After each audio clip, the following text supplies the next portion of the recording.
Evangelista João, capítulo 14. Glória a Deus.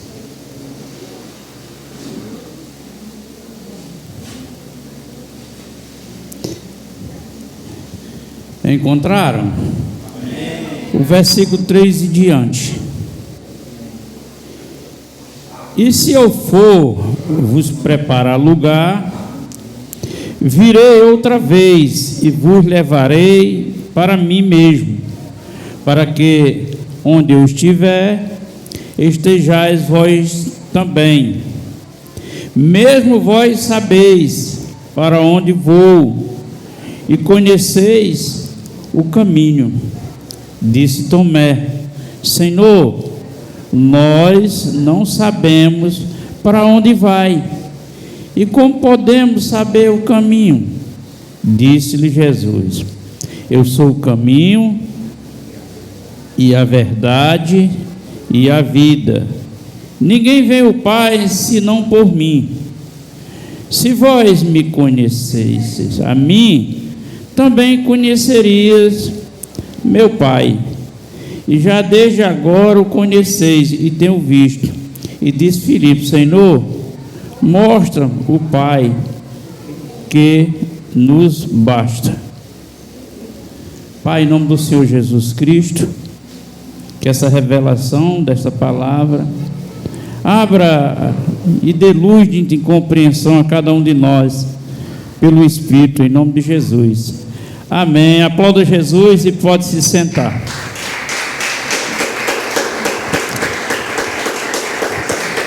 Glória a Deus.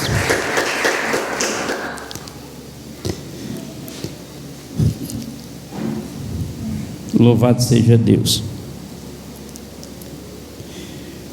Compreender assuntos de respeito a alguma coisa, muitas das vezes precisa de muita dedicação, de esforço. E no caso que nós lidamos com assuntos espirituais, precisamos da fé. E a fé é a certeza, é um fundamento que diz certeza, de convicção das coisas que se espera, e confirma aquilo que não se vê. Então a fé é uma convicção, e você não consegue ter convicção se você não tiver inteirado daquele assunto. Você pode até dizer que tem uma fé, que tem fé, mas se você não tiver inteirado do assunto, você não vai, no caso, assuntos espirituais, você não vai ter uma fé alicerçada com a convicção, porque a convicção é a certeza, e só quando você está inteirado no conhecimento é que você tem então a certeza. E nós vemos aqui dois indivíduos, Tomé e Filipe, que Jesus era seu companheiro, era uma companhia que ensinava, praticava, ele ouvia, ele via, ele ouvia, e próximo já há 3 anos nessa caminhada, vemos que Tomé já não sabia não conhecia algumas coisas, não tinha convicção, e assim Filipe. E quantos cristãos também, de respeito às coisas de Deus, que ele não tem convicção, que ele não tem certeza. Ele pode até falar sobre aquele assunto, mas ele não tem a certeza, ele não tem uma convicção daquilo. E se ele não tem a certeza, ele não tem uma convicção, portanto ele não vai ter uma fé operante. Ele não vai ter uma fé operante. Glória a Deus. Por que nós precisamos dessa fé operante? Porque na nossa vida, especialmente a Bíblia adverte, a teologia teórica, aquilo que é teórico, e aquilo que é prática. E é a teologia mais certa para a nossa vida, é a prática. Jesus disse: aquele que ouve a minha palavra, mas não pratica. Então, se não tem uma prática, fica na teoria, fica no falar, fica no saber, mas não vive, não vivencia a ação e a operação de Deus naquela área da vida da pessoa. E aqui Jesus, ele nos traz esse ensino para que a gente possa viver uma prática e não só a teoria, porque a teoria é assim: Jesus disse antes de assuntar os céus: eis que eu estou convosco todos os dias, até a consumação dos séculos. Eu estou convosco, mas sua vida não mudou. A vida de muitos não mudaram, e ele está, mas não mudou, porque é uma teoria. Então entra a sua prática. É por isso que ele disse: você ensine em nome do Pai, ensine a guardar o que eu vos ensinei, batize. É uma prática. Aí eu estou convosco. Então o que vai solucionar é a prática. É isso que faz você ser vitorioso, é isso que faz você ser forte, é isso que faz você ser confiante em Deus, porque você vai vivenciando as experiências. Glória a Deus. Então esses dois homens, o primeiro, Jesus estava dizendo que ia, Jesus estava anunciando a morte dele para esses discípulos, que ele tinha que descer para Jerusalém, ele seria entregue, ia ser crucificado, ele vinha falando que ia morrer, que ia ressuscitar. Ele deu a deixa, ele foi ensinando. Aí ele diz: mas eu não sei nem para onde é que você vai, como é que eu vou saber o caminho? Para você entender como nós precisamos de uma dedicação, aleluia, para não apenas estar informado, mas ter um conhecimento de tal modo que dê a convicção, que a convicção é a fé, é a certeza.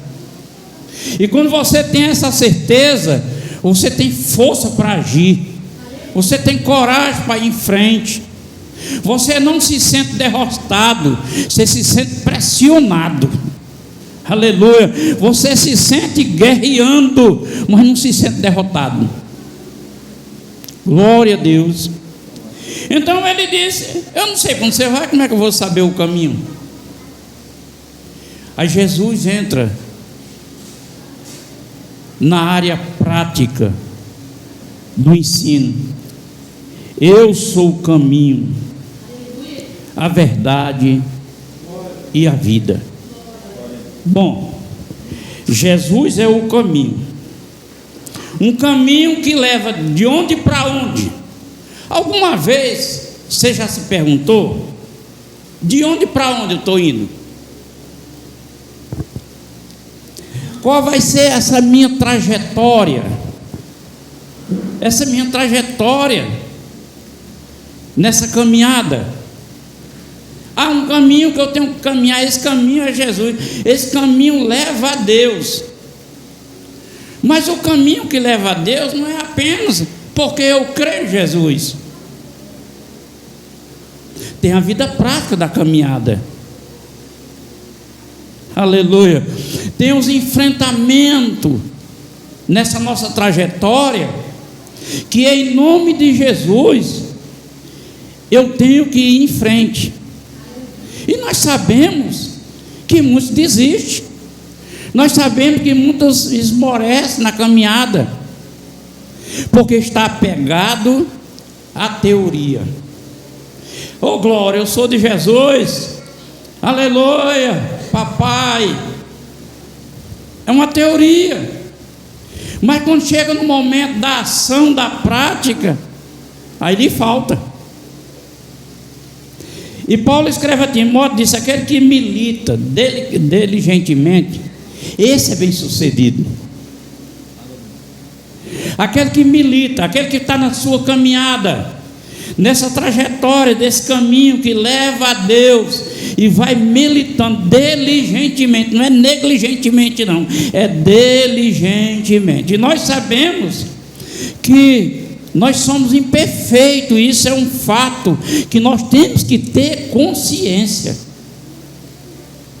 Nós somos limitados, nós somos imperfeitos, nós temos o hábito de errar.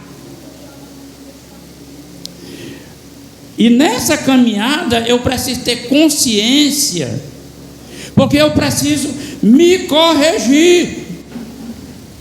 No caminho que está indo para Deus, eu preciso me corrigir. O profeta Isaías disse que até os loucos achariam o caminho da salvação, mas o imundo não. Então, a imundícia, o erro, a imperfeição, ela pode ser um obstáculo nessa sua proposta de ir chegar ao Criador nessa caminhada. Jesus disse: olha, Filipe, Tomé, eu sou o caminho. Essa trajetória que nós trajetamos, aonde nós vamos nos aperfeiçoando em Jesus. Paulo escreve a Timóteo e diz: aquele que confessa o nome do Senhor, esse sim, ele se purifica a si mesmo. Então, o nosso caminho é um caminho de percepção, é um caminho onde eu tenho que ter uma percepção de quando está errado e quando está certo. Se eu estou imundo, se eu não estou iníquo, se eu estou em pecado, se eu estou em erro, eu tenho que me corrigir, porque senão deixa de caminhar a caminhada da eternidade. Aleluia. Eu sou o caminho que leva a Deus, um caminho que não tem desvio, um caminho aonde hoje ele disse: eu vou. Mas eu quero fazer um pedido para onde eu estiver, ele está falando de uma condição que futura, daquela hora. Ele estava falando, ele diz assim,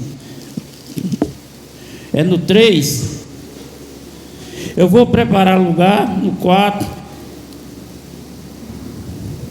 eu vou preparar lugar e virei outra vez. Ele está falando, fazendo alusão a dois estágios, porque ele, como pessoa física, ele não tinha condições de dar atenção ao crescimento, à presença dele, ao crescimento dos que ele tinham aceitando. Ele não tinha como, ele como pessoa física, ele estava aqui, então ele tinha que ir para vir em espírito, porque então aí ele supriria a necessidade, no caso nossa, dele ter presença em nós, em qualquer lugar que eu esteja ou você esteja. Aleluia, glória a Jesus. Eu vou, mas eu vou voltar. Eu quero trazer essa presença, porque é o que nós podemos definir de Deus, irmão, numa hora dessa aqui. Nós não podemos definir Deus de outra maneira. O que nós definimos Deus aqui é a presença. Aleluia. É eu ter convicção da sua presença. Aleluia. Porque a presença dele está contida, glorioso poder. Aleluia. Tudo em abundância. Glória a Jesus. Ele disse: eu sou o caminho, a verdade. A verdade, irmão, da vida é uma coragem para encarar as suas realidades. Jesus encarou, aleluia, ele encarou as realidades da vida dele. Eu tenho que descer para ele. Não, Jesus, não desce não, mas eu tenho que descer. Sei que lá você entregue. Ele encarava as realidades. Eu vou ser preso, eu vou ser cuspido, eu vou ser bofeteado, eu vou ser maltratado, mas eu tenho que encarar. Então, eu sou a verdade. A verdade é encarar as realidades. E não é só encarar a realidade em resolução a problema, não. É encarar a realidade do que a Bíblia diz que nós devemos ser e fomos predestinados para ser santo, para ser justo, para ser leal, para ser reto. Aleluia. Nós temos que encarar essa realidade. A santidade faz parte de nós, porque Cristo habita em nós. Então nós temos o dever da santidade. Nós temos o dever de ser justo.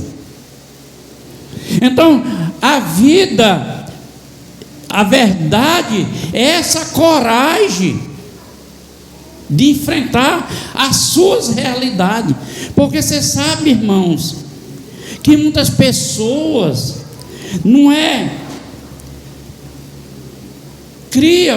deixa ser propenso às vezes a medo.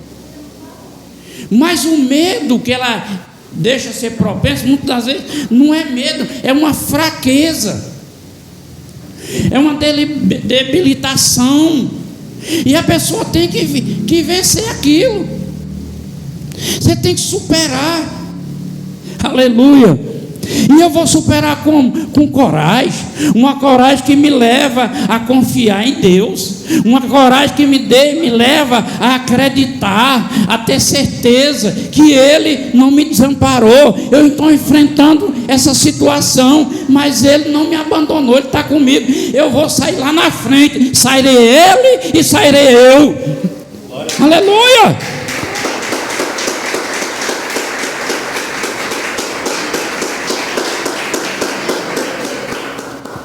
Eu sou a verdade. Porque, irmãos, Pilatos perguntou isso a Jesus. Que verdade? Que verdade? Porque existe verdade, irmão. Existe verdades. Se alguém contar, as pessoas que estão presentes aqui, nomear e dizer: eu estive na igreja, estava fulano, ciclano, diante. Está dizendo uma verdade. Então ele disse: eu sou a verdade. Eu sou a verdade no sentido de enfrentamento. Eu sou verdadeiro para enfrentar. Não me acovardo. Eu não me acovardo. Eu tenho que enfrentar. Mas por que a gente tem que enfrentar? Porque a nossa vida foi feita ou foi recriada na palavra para glorificar Deus. Deus não é glorificado, irmão, no tudo bem, no tudo bom. Não está sendo glorificado nada. O bem é comum. Deus é glorificado no seu extraordinário. Aleluia.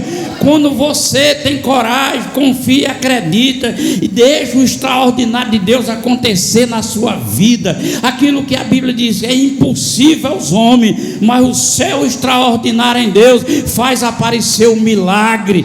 Deus na sua vida, Ele é glorificado. Aleluia. E ele disse: e a vida? E a vida? Esse bem tão precioso, irmão, que nós temos. A vida. um bem precioso, irmão. Mas nós precisamos entender algumas coisas em relação à vida, à existência nossa de vida. Nós precisamos entender alguma coisa, que o valor meu, da minha vida, não é o valor de Deus dar para a minha vida. Você começa pela palavra dizendo: é melhor morrer do que nascer. Olha o valor. Deus alegra-se na morte de um justo. Para você ver que o valor de Deus para a nossa vida não é o nosso valor. O nosso valor, glória a Deus, o nosso valor da nossa vida é um valor de sentimento e autoestima. Nós valorizamos nossa vida assim, é o nosso sentimento e a nossa autoestima. É por isso que existem pessoas preparadas para levantar aquelas pessoas que estão murchinhas assim, autoestima baixa. Aí marca uma reunião, uma consulta, uma sessão, sei lá como é que chama. Aí lá a pessoa vai conversar com ela para levantar a autoestima. Porque esse é o valor que nós damos. E do sentimento. Nós somos presos a isso. Glória a Deus. Portanto, irmãos, ele disse: eu sou a vida. A vida que eu vou receber dele. Eu vou receber a vida de Cristo. Você recebeu a vida de Cristo. E essa vida tem outros conceitos. Um conceito diferente. O conceito da vida de Cristo na minha vida, a minha vida de Cristo, são fundadas em mandamentos. A minha vida é fundada em mandamentos. Amar a Deus sobre todas as coisas. Então a minha vida, eu não posso deixar ser guiado pelos meus valores de sentimento e de autoestima. Eu tenho que ser regido ela pela fé, aleluia, para ter convicção, a certeza que aqueles mandamentos de Deus na minha vida vai dar certo, para que minha vida floresça, para que a minha vida seja abundante. Ela é fundada em mandamentos. Como ame o seu inimigo. A nossa estima e o nosso sentimento não vai querer isso. Mas a minha vida, que ele diz que é a vida em mim, é justamente para supor, ultrapassar a minha estima e o meu sentimento. E amar o meu inimigo. E como é que eu amo o inimigo? Se o meu inimigo eu não tenho aproximação. Como é que funciona esse mandamento? Se o meu inimigo eu não tenho aproximação, para me demonstrar para ele que eu amo ele, que minhas atitudes é de bem, de um bem-estar para ele, que ele pode olhar para mim e perder o medo, a desconfiança, mas eu não tenho aproximação. É porque a Bíblia diz que o mandamento é orando. E com a oração, a Bíblia diz que a graça leva brasas. Aleluia. Fala de cabeça, mas está falando de consciência daquela pessoa. é Deus agindo naquilo que eu estou decidido pedir a Deus para ajudar aquela pessoa. Glória a Deus. A vida de Cristo em mim, eu sou a vida. Uma vida para que eu sonhe, para que eu possa sonhar. E como é, irmão, que a gente deixa de sonhar? Por que muitas pessoas que sonham, idealizam e depois desistem? Você ouve a pessoa, uma conversa tão animada, aí desvaloriza. Por quê? Porque a vida dele está dominando a vida de Cristo, e não Cristo dominando a vida dele. Quando a vida nossa domina a de Cristo, então a de Cristo não domina. E Cristo tem que ser primazia, Ele vai dominar. Aleluia. Então ele vai no percurso da conversa. Ele diz: se vós me conhecesse a mim, também conhecereis o meu Pai, e já desde agora o conheceis e tenho visto. Ele diz para Filipe: se vocês conhecessem a mim, vocês conheciam meu Pai. Mas por que Filipe não conheceu Jesus? Porque a gente confunde muito, irmão, conhecimento com saber. Eu sei que de vocês aí, como eu, a gente sabe de muitas pessoas, mas você não tem um conhecimento, porque o conhecimento precisa de profundidade. É preciso ter um vínculo de relacionamento para que um se abra para o outro. Que às vezes a gente escuta de alguém que se abre para a mulher é o confessionário do homem. Toda mulher é o confessionário do homem. Ele diz: mas eu fiquei bestinho, eu ouvi isso de fulano. Eu não esperava isso. Vocês já viveram isso na vida de vocês? A gente ouve. Aleluia. Porque você apenas sabia da pessoa. Quando você passa a estreitar o relacionamento, então você começa a conhecer. Os discípulos, no caso de Filipe, que foi quem falou, ele viu Jesus fazendo. Ele viu Jesus operando. Ele ouviu Jesus ensinando.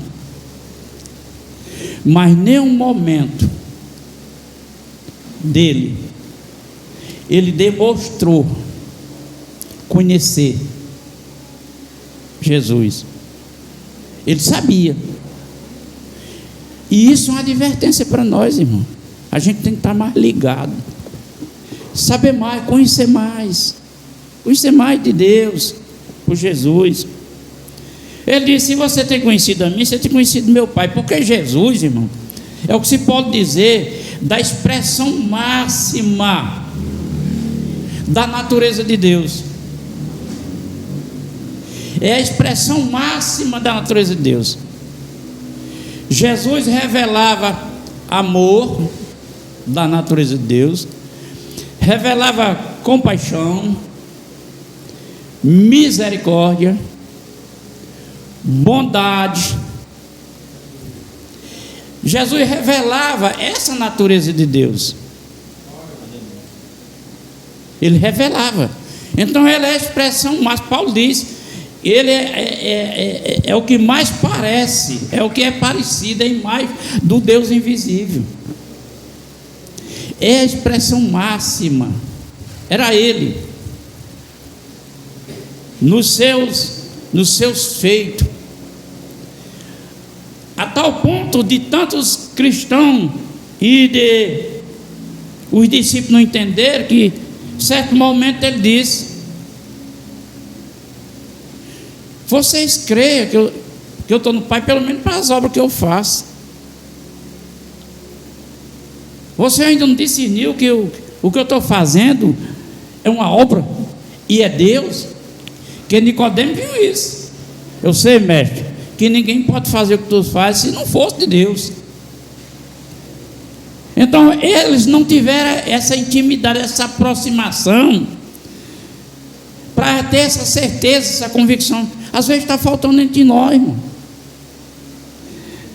A gente está tão preocupado com o nosso dia a dia. Não esqueça que o âmbito da nossa vida é espiritual. É espiritual. É do espiritual para o material. No material cabe a nós ter consciência, raciocínio, ser racional. Na parte nossa, ser racional faz parte. E ter consciência. Paulo escreve isso aos Coríntios, capítulo 4, da segunda carta. Paulo escreve e diz: eu quero que todo homem esteja diante de Deus com a sua consciência diante de Deus. Estar com a consciência diante de Deus, irmão, é ter o temor. Está fazendo uma coisa, percebe, aí ter o temor. Porque nós não podemos viver falando de Deus, dizendo que crê, que tem fé, e viver como se Deus não existisse e não fosse parte de nós. Aleluia. E ele diz mais aqui, rapaz. Para encerrar aqui, ele diz: glória a Deus. Ele disse: se você me conheci também o meu Pai. Senhor, mostra-me o Pai, que nos basta.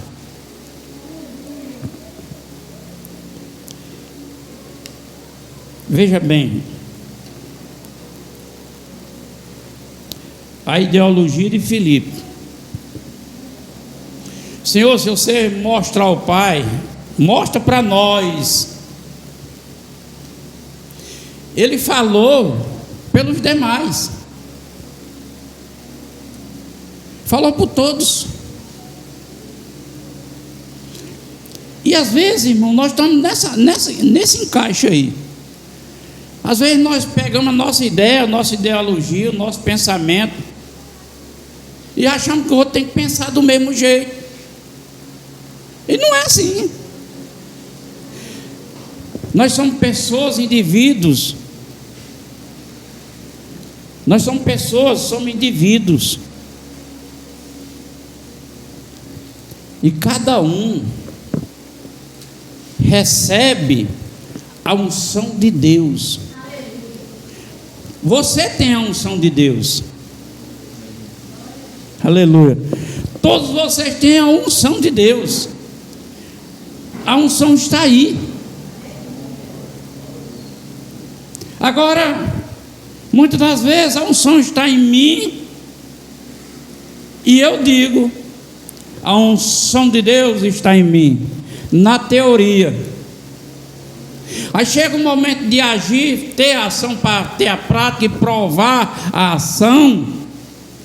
Pastor, estou com problema aqui, vem cá, ora por mim. Não que seja errado, mas comece a desenvolver. Comece a desenvolver. Porque é o que a Bíblia diz: desenvolva a sua fé com temor e tremor. É nós que temos que desenvolver. Em Mateus tem uma parte que Jesus disse: não que eu tenha poder sobre a sua fé. Não que eu tenha poder sobre a sua fé. Eu não tenho poder sobre a sua fé, mas vós tem a fé. Então o poder é você que tem a fé. Aleluia. Glória a Deus. Então, meus amados e queridos, igreja do Senhor, Esta noite aprendemos, mas alguma coisa. Porém, se ouve, se sabe, e a prova da existência disso em nós é a prática. Espero